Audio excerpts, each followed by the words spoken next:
Hello student, आज के video में हम आग के बारे में पढ़ते हैं। सबसे पहले तो आग की डेफिनेशन क्या होती है। किसी भी ज्वलनशील पदार्थ का जलना आग कहलाता है। ज्वलनशील पदार्थ मतलब ऐसा पदार्थ जिसे जलाने पर वह जल जाए, जैसे कि कोयला, लकड़ी, कागज, कपड़े, कपास इत्यादि। इसके अलावा और भी ऐसे पदार्थ हैं जिन्हें जलाने पर ये जल जाते हैं। पर आग को जलने के लिए 3 तत्व आवश्यक होते हैं जिनके बिना आग जल ही नहीं सकती है। वे तत्व कौन से हैं? पहला तो ईंधन। ईंधन मतलब लकड़ी। दूसरा तत्व है ऑक्सीजन। ऑक्सीजन एक गैस है जो वातावरण से प्राप्त होती है। और तीसरा तत्व है गर्मी या हीट। तो जब तक ये तीनों तत्व एक साथ नहीं होंगे आग जल ही नहीं सकती है। तो अभी तक जो हमने पढ़ा उसमें 2 पॉइंट इम्पोर्टेंट है। एक तो आग की डेफिनेशन क्या है और दूसरा आग के लिए कौन से 3 तत्व इम्पोर्टेंट है। अब हम ये पढ़ते हैं कि किसी भी कारखाने में या वर्कशॉप में किन किन कारणों से आग लग सकती है। यदि कोई कारखाने के अंदर धूम्रपान करता है तो उस वजह से आग लग सकती है। यदि कारखाने में कहीं ज्वलनशील पदार्थ रखा है, वहाँ यदि ध्यान ना रखा जाए तब भी आग लग सकती है।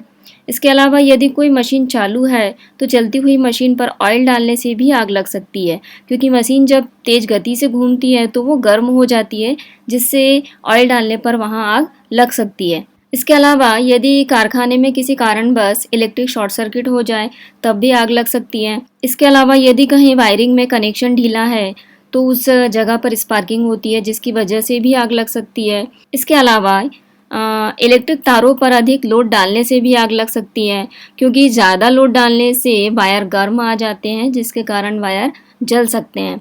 इसके अलावा भी ऐसे बहुत से कारण होते हैं जिनकी वजह से आग लग सकती है। तो अभी हमने पढ़ा कि कारखाने में आग किन किन कारणों से लग सकती है। अब अगला टॉपिक हम पढ़ते हैं कि आग कितने प्रकार की होती है। यहाँ पे आपको 4 प्रकार दिए गए हैं। अलग अलग प्रकार से लगी आग को अलग अलग श्रेणियों में बांट दिया गया है। इसमें सबसे पहले श्रेणी ए में किस प्रकार की आग को रखा गया है, जैसे यदि आग लकड़ी, कागज या कपड़े से लगी हो तो इस प्रकार की आग को श्रेणी ए की क्लास में रखा गया है। दूसरा है आपका क्लास बी। यदि आग ज्वलनशील द्रव्य से लगी है तो ये श्रेणी बी की क्लास में आएगा। तीसरा दिया है आपका क्लास सी। यदि आग गैस से लगी है तो वह श्रेणी सी की क्लास में आएगा। चौथा दिया है आपका क्लास डी। यदि आग बिजली से लगी है तो वो श्रेणी डी की क्लास में आएगा। तो इस प्रकार से अलग अलग प्रकार की आग को अलग अलग श्रेणियों में बांट दिया गया है। और अलग अलग प्रकार की आग को बुझाने के लिए अलग अलग तरीके भी इस्तेमाल किए जाते हैं। यदि कहीं आग लग जाए तो उन्हें बुझाने के लिए हमें क्या इस्तेमाल करना चाहिए, जिसके लिए हम अगला टॉपिक पढ़ते हैं आग बुझाने के साधन।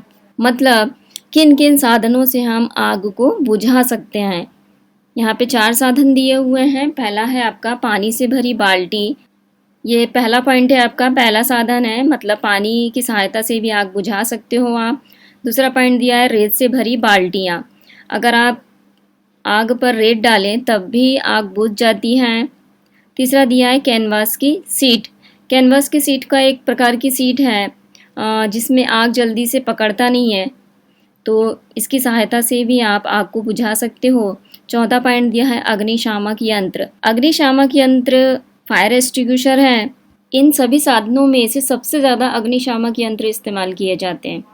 अग्निशामक यंत्र की सहायता से आग बुझाई जाती है, पर इनका प्रयोग हम तभी कर सकते हैं जब छोटी मोटी आग लगी हो। जहाँ पर ज़्यादा मात्रा में आग लगी होती है उसके लिए फायर ब्रिगेड की आवश्यकता पड़ती है।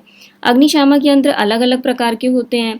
कहाँ पर कौन सा अग्निशामक यंत्र इस्तेमाल करना चाहिए इसे हम समझते हैं। इसके लिए हम अग्निशामक यंत्र के प्रकार पढ़ते हैं, जिसमें पहला प्रकार दिया है आपका जल से भरे अग्निशामक यंत्र।